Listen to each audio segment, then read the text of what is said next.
You are Anindya Sekhar Purakayastha, and you're Professor of English at atKazi Nazrul University in Asansol, which is in West Bengal in India. Yes. Welcome. Thank you, John.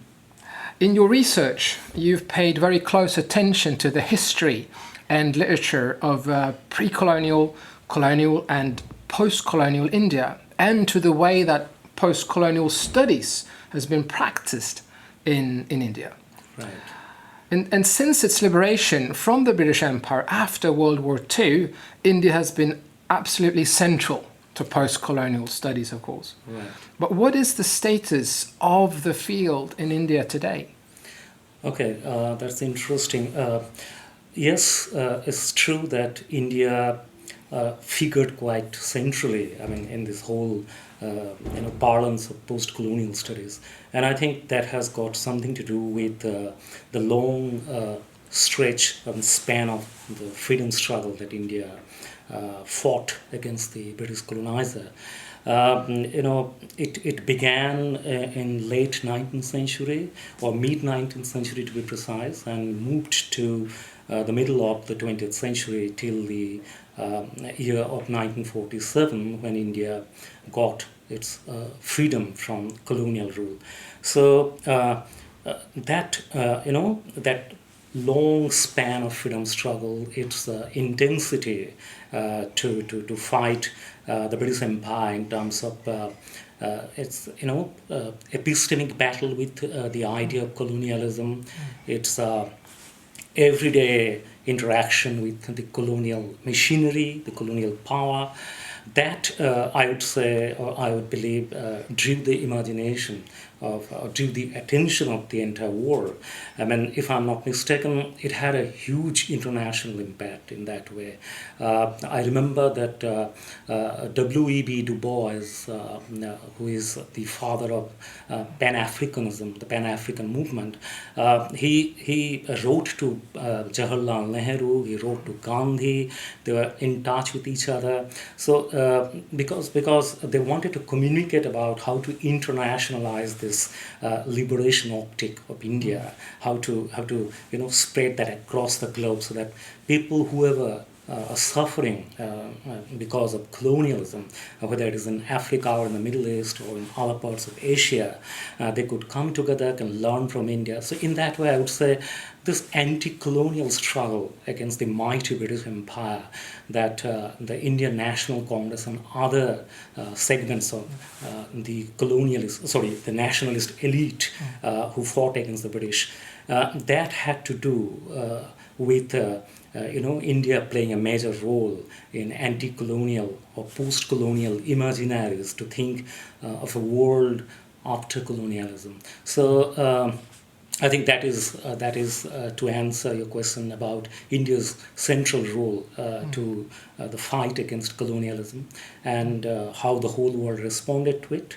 And coming back to the question of post-colonialism as a discipline that emerged out of this anti-colonial struggle, which was, I would say, a kind of cultural epistemic response to this anti-colonial struggle that evolved through this process of everyday anti-colonial nationalist movement which was going on, was interesting because Indian authors, Indian writers, Indian artists, they all contributed in this whole exercise of constituting a nationalist ethos, which is free from the control of colonialism. And they wanted to constitute a literary tradition, wanted to resurrect that literary tradition free from or away from the impact of the colonial modernist regime that the British colonialists imposed on India. So the early generation Indian writers like Raja Rao, Mulk Raj Anand and others who wrote in English, they started to write about nationalist myths, about Indian issues of nationalism, Indian identity, and this is how it began. And then after that, I would say the second generation post-colonial writers, beginning with Salman Rushdie, who took it to the diasporic level, talking about the question of nation and narration, the pedagogies of nation and the performatives of nation. So this is how the field of post-colonial studies emerged in India. As up to how it stands now, I would say it has diversified today, it has widened its base. Today, it's not just the nation question that the post-colonial writers are dealing with. They are looking more inside, looking into contemporary or current structures of power. It has moved to fields like Dalit studies, moved to fields like Bhasha literature, where they're focusing more on translation of indigenous writers who are not writing in the English language, but who are being foregrounded, being brought to the mainstream, so to say, from the margin, to suggest that there are wonderful pieces of writings in India, and they can simply write back and can make their presence felt, and they're being recognized now. So I would say the initial post-colonial agenda of writing in English, talking about the Indian nation, the Indian identity, has now moved to different directions, has diversified. A new branch called Dalit Studies has also opened up, where issues of caste hierarchies, questions of internal colonization are also being talked of. The Subaltern Studies School has also come up with new historicist findings to talk about, what should I say, to talk about new ways of looking into global history, local history. So I would say that the current phase of post-colonial studies in India has become more enriching, more diversified, more widened, and quite interesting. Thank you. Okay. At the moment, Yes. India is one of many nations that's going through what can perhaps be called a nationalist moment. What role does India's pre-colonial and colonial history play in this process? Yeah, that's an interesting question, because this is part of my current research. As you said, that this is the perception across the globe that India is perhaps passing through its nationalist phase once again, nationalist movement once again. That is the problematic in my view, because as I said in my previous answer, that India's idea of nationalism evolved through its encounter with colonial modernity. The nationalist elites who played a vanguardist role, in pushing ahead with the nationalist agenda of registering a voice of India against the British Empire, they constituted this idea of the Indian nation through its encounter with colonial modernity.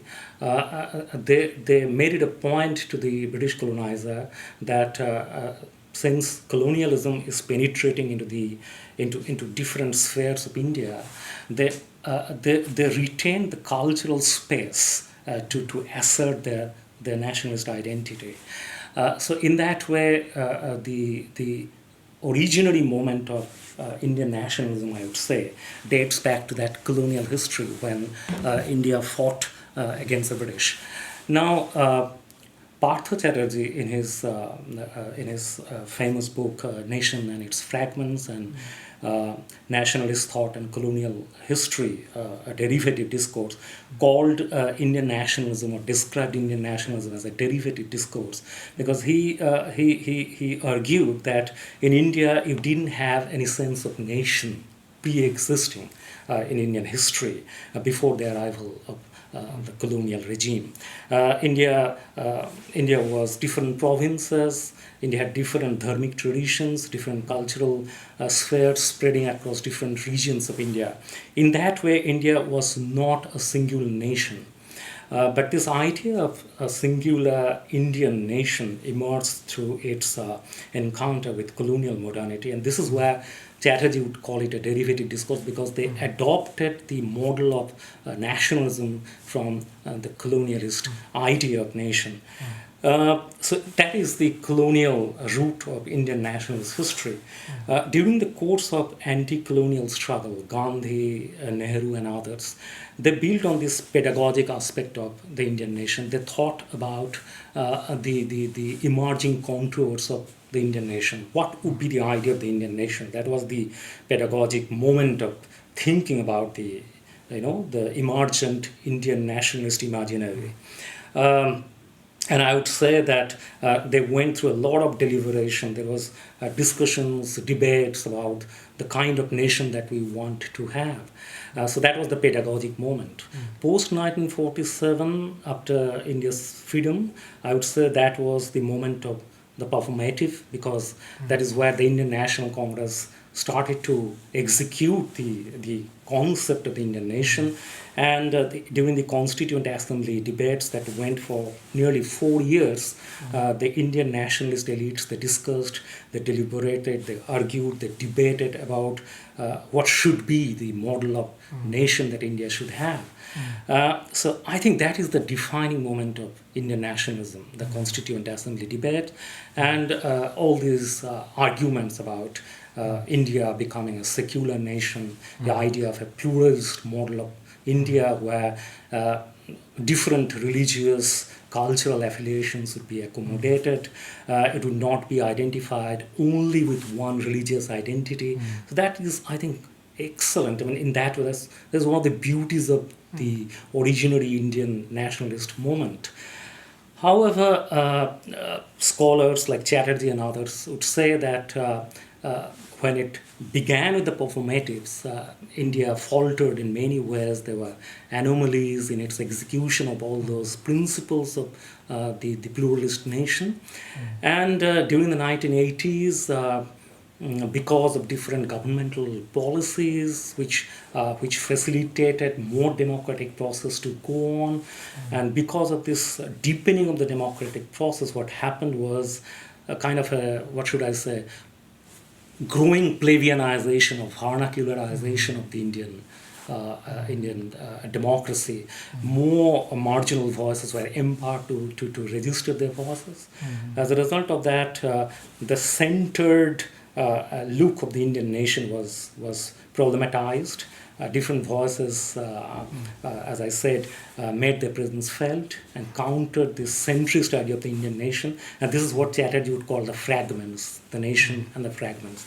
And his argument is that this coming of the fragments, this emergence of the different decentering fragments, actually empowered the democratic process of the Indian nation. So during the 1980s, this happened. Now, this in a way facilitated the Hindutva forces, who are now trying to project the idea of the Indian nation in terms of exclusive Hindu religion. And that is the problem of it, because the idea of the Indian nation was never thought of in terms of one singular religious identity. The beauty of the post-colonial struggle was accommodating each and every voice, giving a pluralist, polyphonic view of India as a nation. And I would say that was the great contribution of Indian post-colonialism, because it talked about multiplicities of voices. What is happening currently is that the Hindutva forces are trying to project India only in terms of Hindu nationalism, which I would say goes against the very idea of India that Gandhi and Nehru and others, other founding fathers of India, thought of. That's it. Thank you so much. Thank you, Johan.